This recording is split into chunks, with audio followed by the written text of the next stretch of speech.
Ginunita ng iba't ibang grupo ang ika-39 na anibersaryo ng 1986 People Power Revolution. Ayon sa ilang eksperto, ang pagdeklara sa EDSA anniversary bilang special working holiday, simpleng paraan para balaktutin o baluktutin ang kasaysayan. Itinanggi yan ng palasyo. May report si Maki Pulido.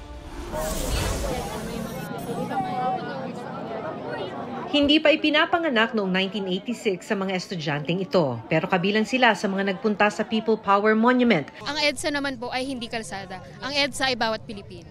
And yung demokrasya na natatamasa natin ngayon is because of the EDSA. At ang EDSA po ay nagpapanatili sa ating pagkakaisa at dapat ginugunita po natin ito kada taon. Mas marami pa raw sana ang makakapunta kung ginawang non-working holiday ang February 25. Pero ang ilang paaralan at universidad nagsuspinde ng klase o kaya'y nag-online class na lang bilang pakikiisa sa pag-alala ng kasaysayan. Gaya ng De La Salle University na ilang gabi ng dilawang ilaw sa harapan. Ang ilang grupo hindi lang paggunita sa diwa ng EDSA ang panawagan.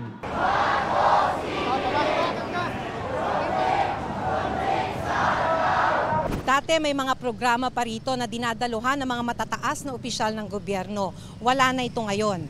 Mula special non-working holiday, ngayon special working holiday na lamang. Ang araw na ito, February 25. Para sa ilang mga eksperto, ilang mga hakbang ito para maliitin ang kahalagahan ng 1986 People Power Revolution.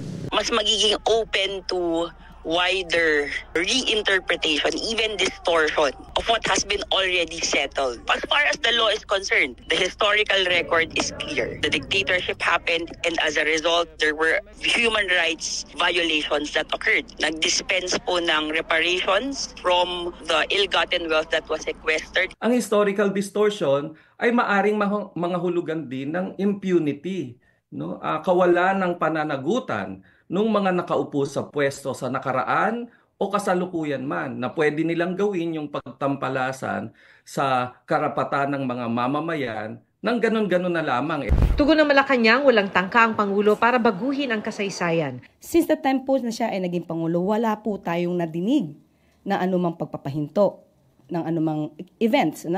Any activities na maaaring mag-commemorate ng nasabing event. Ang ilang miyembro ng pamilya Aquino sa Tarlac City ginunita ang EDSA People Power Revolution. Sabay sa muling pagbubukas ng Aquino Center and Museum matapos ang 2 taong renovation, inilunsad din ang libro tungkol kay dating Pangulong Noynoy Aquino. Maki Pulido nagbabalita para sa GMA Integrated News.